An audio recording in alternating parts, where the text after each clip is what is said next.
warahmatullahi wabarakatuh. Welcome back to my channel TPMDS. Selamat datang kembali pada channel TPMDS. Informasi terbaru terkait P3K Guru tahun 2022.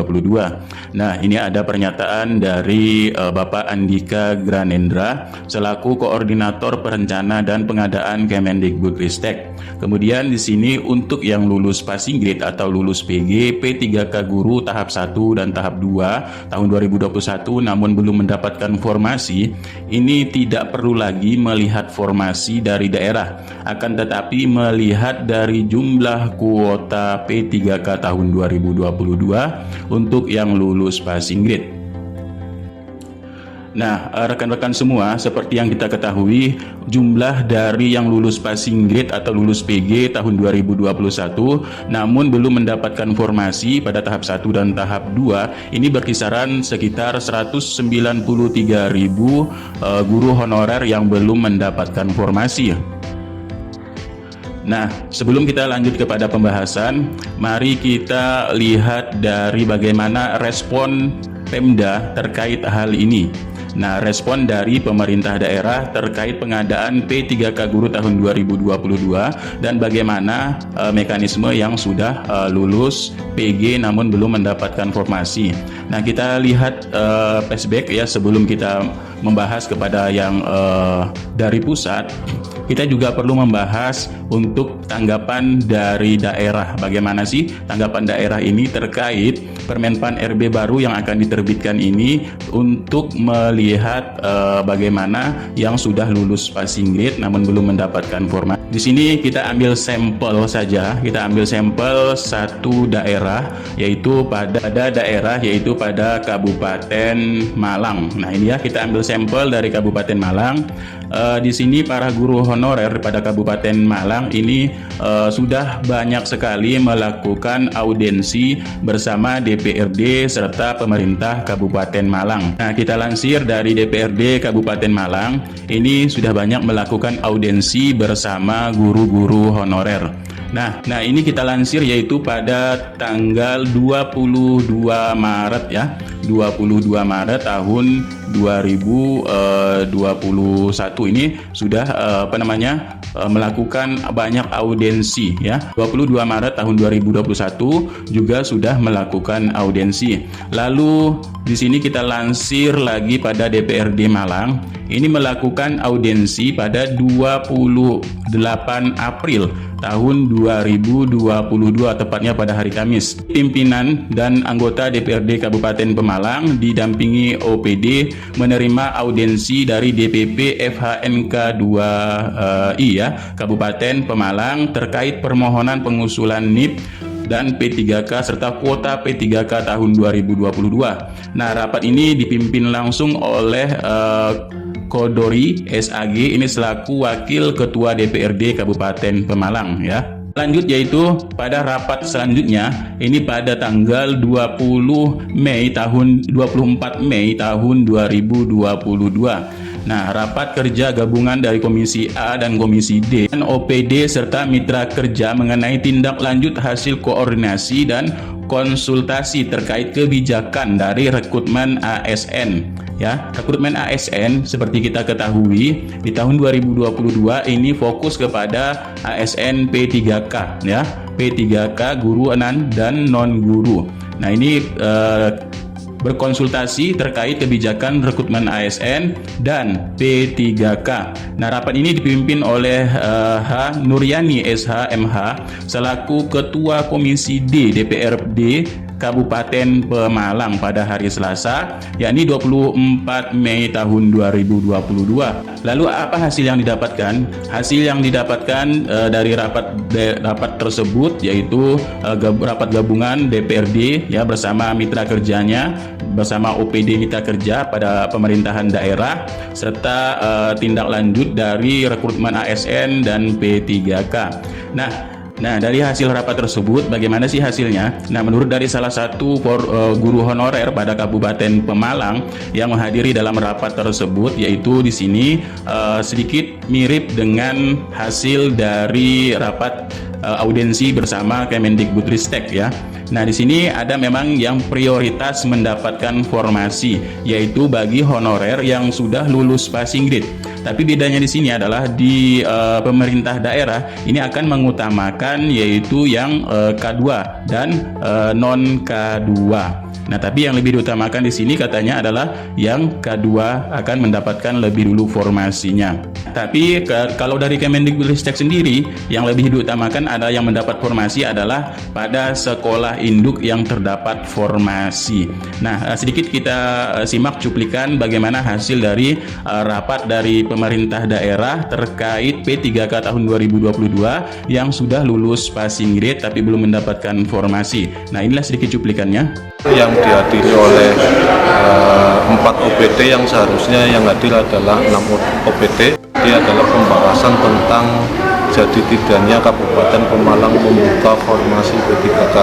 Tadi sampaikan bahwa insya Allah masih dalam bentuk pengawalan karena gaungnya adalah gong atau gongnya itu ada di eksekutif, ada di Pak Bupati, minimal di Pak Sekda. Mudah-mudahan ini masih dalam bentuk pengawalan. Kita akan terus mengawal supaya Kabupaten Pemalang bisa membuka formasi. Ini sedikit bocoran hasil dari Jakarta bahwa insya Allah nanti yang akan diakomodir terlebih dahulu atau prioritasnya adalah dari yang sudah PG. Pertama adalah PG K2 dan nanti setelahnya adalah PG dari non-K. Cuman mohon maaf karena jumlah PG di Kabupaten Pemalang SD SMP itu 1000 lebih, mungkin diantara teman-teman itu tidak bisa terakomodir semua, mungkin berdasarkan rankingan yang nantinya akan bisa terakomodir. Nanti otomatis di tahun ini tidak usah mengikuti tes, otomatis langsung pemberkasan. Nah, setelah kita mendengarkan bagaimana hasil dari pemerintah daerah, kini kita kembali pada pemerintah pusat ya, tentang seleksi P3K tahun 2022, hasil dari audiensi bersama Forum Guru Honorer.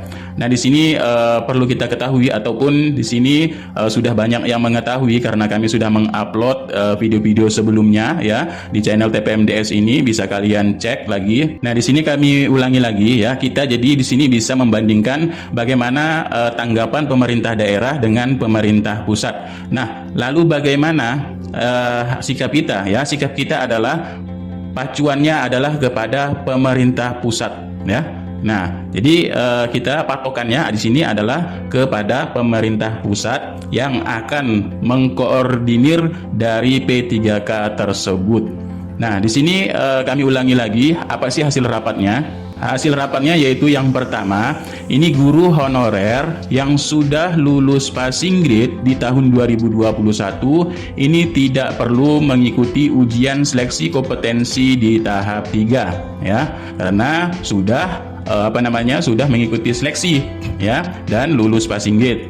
Kemudian yang kedua yaitu guru yang sudah lulus passing grade di tahun 2021 akan diberikan kuota oleh Kemendikbudristek.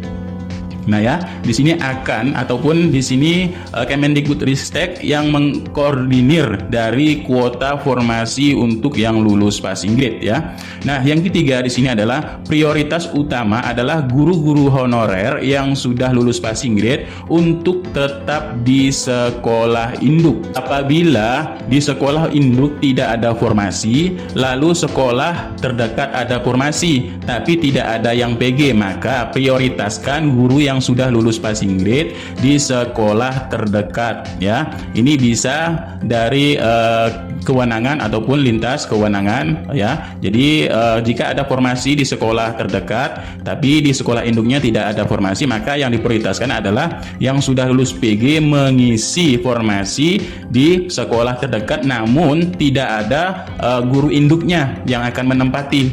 Ibaratnya di sini adalah formasi kosong ya. Nah, kemudian yang keempat, guru honorer yang sudah lulus passing grade ini akan diprioritaskan untuk ditempatkan di satu wilayah kewenangan, misal satu kabupaten ataupun satu kota. Tidak akan ditempatkan di luar daerah. Maka prioritasnya ini memang di sekolah induk ataupun di sekolah terdekat dalam wilayah kewenangannya ya. Kemudian yang kelima, apabila sampai akhir ya masih tidak kebagian pembagian formasi, pemerintah akan mengundang Pemda memberikan pengarahan agar Pemda ini membuka formasi untuk guru yang sudah lulus passing grade. Nah, jadi di sini Kemendikbudristek sendiri yang akan mengkoordinir formasi tersebut ke daerah agar Pemda ini membuka formasi. Katakanlah ya, di sini jelas-jelas langsung dikirimkan duitnya untuk sekian formasi. Jadi Pemda ini harus mengusulkan formasi ini ya, dan nama-namanya ini dengan jumlah formasi ini diberikan ke Pemda agar formasi itu diajukan ke pusat, yaitu ke Menpan RB. Nah, yang keenam di sini adalah guru yang belum lulus passing grade agar tetap di sekolah induk ya. Nah, kemudian yang ketujuh, bagi guru yang sudah lulus passing grade baik tahap 1, tahap 2, kemudian dikeluarkan oleh pihak sekolah atau dinonaktifkan dari dapodiknya oleh sekolah selama guru itu tidak meninggal ataupun tidak hilang ingatan dan sebagainya ya, maka akan tetap diprioritaskan mendapatkan formasi karena data-data Bapak Ibu yang sudah lulus passing grade ini sudah terekam di database ya Kemendikbud ataupun pada Kemenpan RB serta BKN ya, karena kita mendaftar di BKN pada web BKN, kemudian hasilnya sudah ada dari Kemendikbudristek karena Kemendikbudristek ini yang menyelenggarakan seleksinya ya. Nah, jadi data ini tetap ada, baik itu nilai dan sebagainya ini tidak bisa diintervensi dan sebagainya ya, ini sudah tetap ada. Kemudian sudah diberikan ke BKN kemarin yang Bapak Ibu mendapatkan PDF-nya untuk nilai-nilai P1, P2, P3 ya. Nah, itu seperti itu ya. Nah, kemudian yang ke-8, ini ada tawaran dari pemerintah bagi guru yang sudah lulus passing grade di daerah luar ya. Nah, jadi ada tawaran untuk yang lulus passing grade namun tidak mendapatkan formasi atau tidak ada formasi di sekolah induknya dan sebagainya, mendapat tawaran dari pemerintah ini bisa menempati formasi di luar daerah atau di luar dari instansi kewenangannya ya. Misalkan dari provinsi ataupun provinsi lainnya ya, ataupun memilih pada daerah 3T. Nah, seperti kita lihat ini sepertinya di daerah-daerah 3T. Nah, kenapa daerah 3T? Nah, ini dengan penggajian dan tunjangan ini akan lebih baik. Yaitu memang kata Bu Nunu ini sangat diperhatikan. Karena jauh dari orang tua ya, jauh dari keluarga misalnya dan sebagainya, ataupun biaya kehidupan karena di sini kan mereka mulai hidup baru lagi pada daerah lain ya. Nah, maka ada tawaran untuk jika sudah ke daerah lain, ini ada penggajian dan tunjangan yang lebih baik ya. Artinya gaji dan tunjangannya ini akan lebih diperbesar ya.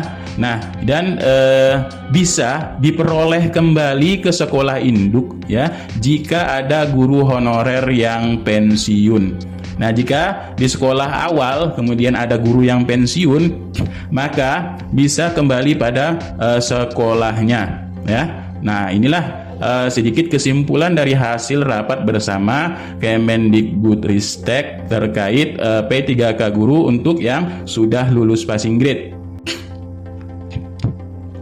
Ada yang bertanya, kemudian bagaimana yang belum lulus passing grade? Nah, yang belum lulus passing grade kemudian akan mengikuti tes tahap 3 karena sudah membuat akun sebelumnya, tapi dia akan lanjut ke tes tahap 3 serta yang baru nanti yang belum berkesempatan ikut membuat akun di tahun 2021, tahun 2022 ini akan membuat akun kembali ya, selain dari yang sudah membuat akun. Kalau sudah membuat akun ini akan mengikuti tes tahap 3 serta nanti ada optimalisasi dan sebagainya ya. Nah, optimalisasi juga nanti memang ada penawaran sama dengan yang poin 8 ini. Nah, itu pun juga jika tahap 3 ini lulus passing grade namun belum mendapatkan formasi, maka akan disamakan hak-haknya seperti dari kesimpulan hasil rapat ini ya. Nah, misalkan nanti tes tahap 3 sudah lulus passing grade tapi belum juga mendapatkan formasi. Nah, maka akan diprioritaskan juga seperti halnya yang sudah lulus passing grade di tahap 1 dan tahap 2. Nah, itulah sedikit kesimpulan dari hasil rapat. Kemudian kita tinjau juga dari daerah ya. Bagaimana sih daerah menanggapi hal ini, kemudian bagaimana pemerintah pusat menanggapi hal tersebut juga. Jadi kita nanti bisa mengambil sebuah kesimpulan ya, maka selaras atau tidak pemerintah pusat dengan pemerintah daerah.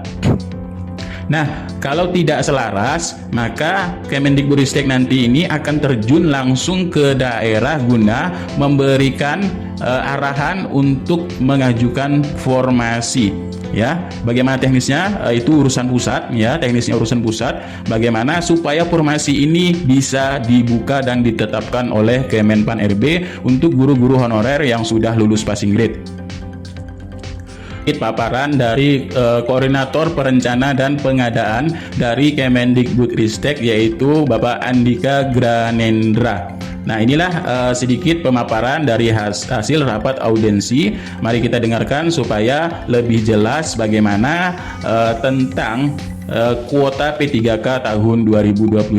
Nah, mari kita dengarkan sekilas rekaman dari Bapak Andika selaku Koordinator Perencana dan Pengadaan Kemendikbudristek.